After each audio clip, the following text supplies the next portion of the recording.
Les comentaba en el video anterior que les iba a hablar un poco sobre lo que es la memoria del agua.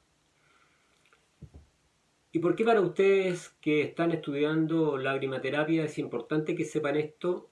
Porque es uno de los fundamentos que nosotros tenemos para demostrarle a la gente por qué motivo en el agua de las lágrimas se impregnan estas emociones que nos ayudan a que nosotros vamos mejorando. Porque cuando son emociones negativas, yo digo, y es mi idea muy personal, que las lágrimas en el fondo son antídotos para que las emociones negativas no afecten la salud. Les comentaba anteriormente en otro video sobre la historia del doctor Hammer, que desafortunadamente tuvo un problema emocional muy delicado, muy doloroso, muy molesto, pero posiblemente ellos no sabían que debían beber sus lágrimas. Y se les provocó, por este trauma emocional tan fuerte, la muerte de un hijo, se les provocó a ellos un problema de salud bastante serio y bastante delicado. Lo más malo que existe en este momento, que son los cánceres. Bueno, indudablemente que ellos posiblemente no sabían esto de que podían haber tomado sus lágrimas y haberlas compartido. Posiblemente no lo hubiesen. No es algo que yo podría asegurar. Estamos en ascuas en ese sentido, como dicen antiguamente. Pero les hablo de la memoria del agua porque es importante de que nosotros conozcamos un poco cómo se ha ido dando la historia en este sentido. La, la historia de la memoria del agua es muy conocida por Masaru Emoto.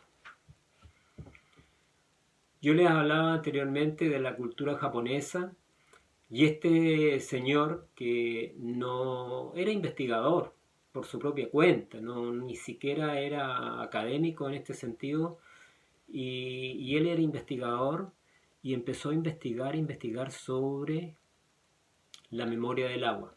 Es un tema muy interesante, pero la historia parte un poco más adelante con otro médico francés, inmunólogo, eh, creador de un instituto INSEM, director del INSEM.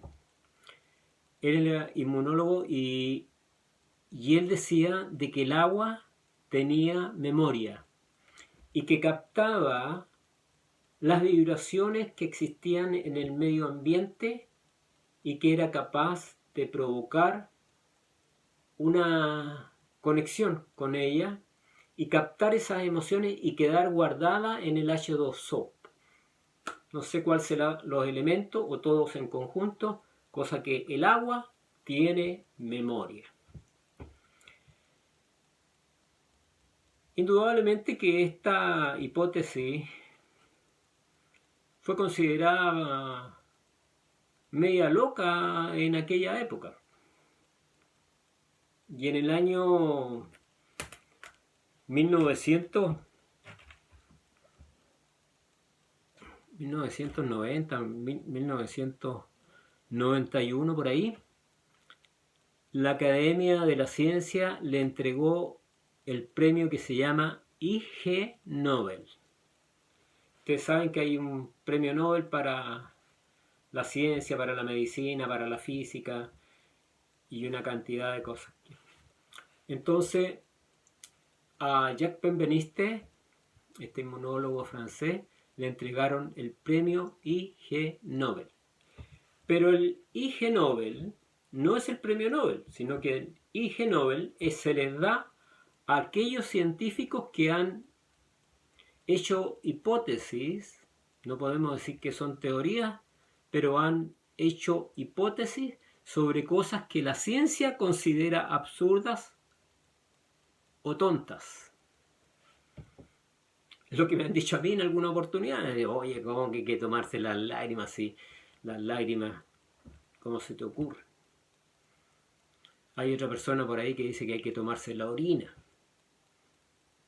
Tiene su base científica también tomar la orina, por el hecho de que La melatonina que produce la epífisis, una glandulita que nosotros tenemos acá arriba, en el cerebro, produce melatonina, y el exceso de melatonina que se produce en el organismo, que entre paréntesis ayuda para que nosotros durmamos, el exceso de melatonina es expulsado a través de la orina, en la primera orina de la mañana.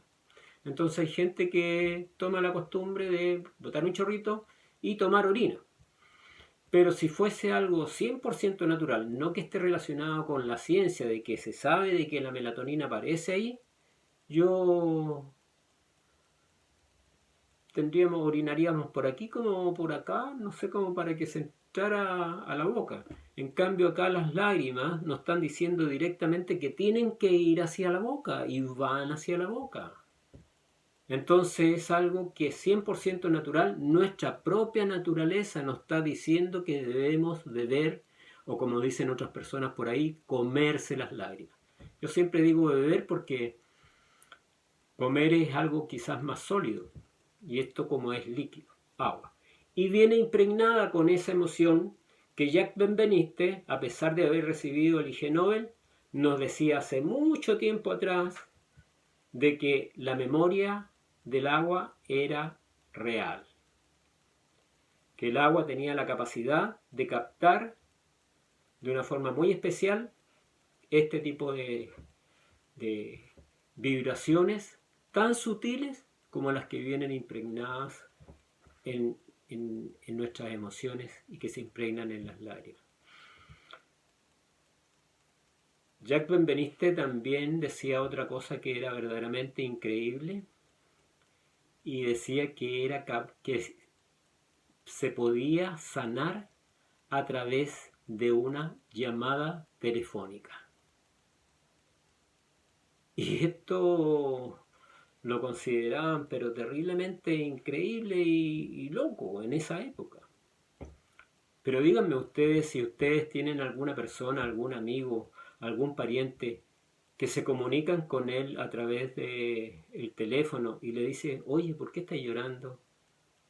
Tómate las lágrimas. Yo como lagrimaterapeuta lo tomo inmediatamente por ese lado. Él decía que por el teléfono se podía sanar a otras personas. Indudablemente que sí. Hay un teléfono que son para las personas que se quieren suicidar. Entonces la persona, como último recurso, antes de tomar una decisión tan equivocada, llaman a ese número de teléfono y se conectan con alguien que lo empieza a contener. Y una cosa bien increíble, ¿eh? Dicen que lo primero que le preguntan a la persona cuando llama a ese número, le dice: ¿para dónde está mirando? Y generalmente la gente está mirando hacia el suelo. Y la indicación que le dan inmediatamente, le dicen: levante su vista y mire hacia arriba, lo más alto que pueda. Y la persona lo hace mirar. Ese solo hecho de la mirada baja, cabizbaja, de estar como en el suelo y levantar la cabeza, hace que la persona inmediatamente tome una actitud distinta ante el deseo de terminar con su vida. Es verdaderamente increíble cómo funciona nuestro cerebro. Entonces, lo que decía este caballero, indudablemente que también tenía una connotación de características científicas. Él da algunas explicaciones verdaderamente increíbles, difíciles de creer en aquella época, pero que ahora afortunadamente la física cuántica nos está empezando a dar cuenta de que sí, esas cosas son reales. También vamos a hablar de algún tema sobre la física cuántica que tiene relación también con estos cambios que nosotros estamos teniendo en este momento en el mundo entero, y que son verdaderamente interesantes.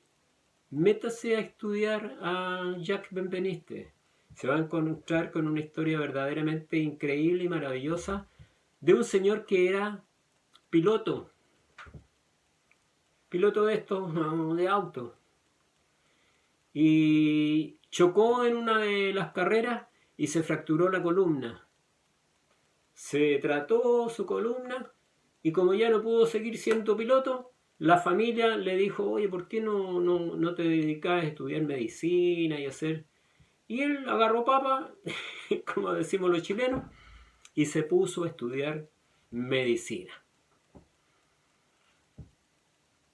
Y estudiando medicina se hizo inmunólogo porque no podía atender tampoco pacientes por sus dolores y molestias que sentía en la columna. Entonces él se dedicó a estudiar la inmunología. Si estuviese vivo, capaz que hubiese ya descubierto, porque como era de aquí, mucha mente, posiblemente habría descubierto ya alguna vacuna o algún método para terminar con el virus que anda por ahí dando vuelta. Pero lo que son las cosas, para que ustedes se den cuenta, de piloto pasó a estudiar medicina y de medicina a inmunólogo, y de inmunólogo se le ocurrió decir que el agua tenía memoria. Cosa de que le dieron el premio Ig Nobel porque estaba hablando, como decimos los chilenos, cabezas de pescado. Yo vi una película en una oportunidad, ¿cómo se llama? Algo del... se me fue, pero la voy a agarrar por ahí. Algo del poeta, algo de los poetas, o la noche de los poetas, o algo así. Donde el profesor agarra los que ustedes la han visto, pero me voy a acordar para recomendárselas para que las vean, para que ustedes que van a también enseñar este tipo de medicina, también sean un poco partícipes como él lo hacía. Cuando enseñaban poesía y decía la métrica y tantas estas, y dice, ¿sabe qué? Al libro que ustedes tienen ahí, que les costó carísimo, saquen las 3 primeras páginas porque hablan puras cabezas de pescado. No, que la poesía suya nazca del corazón. Y a mí, como me gusta también un poco esta cosa poética, hay un señor que dice, no sé quién es, pero dice, soy un dios cuando sueño y un mendigo cuando pienso. Esta cabeza que todavía funciona bien y mal, luz y sombra, positivo y negativo, y tenemos 2 hemisferios cerebrales, aún es la loca de la casa, como dicen los psicólogos, y todavía se pregunta, Jesús, ¿por qué conociendo el bien mi mente se inclina por el mal? Eso es lo que tenemos que vencer. Tenemos que dar el salto cuántico para que estos 2 hemisferios cerebrales se unan. Y para que la ciencia en un momento determinado se dé cuenta que estas enseñanzas que yo estoy entregando acá, la homeopatía, las esencias florales, el reiki, todo ese tipo de cosas, que se les llaman pseudociencias, son pseudociencias hasta el momento, porque es la ciencia la que no tiene los elementos, los conocimientos ni los instrumentales para dar a conocer un proceso tan maravilloso como pensar que el agua tiene memoria y que viene impregnada nuestras emociones en ella y actúa en similitud a nuestros problemas que tenemos, para que nosotros no solamente se nos quiten los achaques, sino que verdaderamente mejoremos, como nos decía el padre de las medicinas, Hipócrates.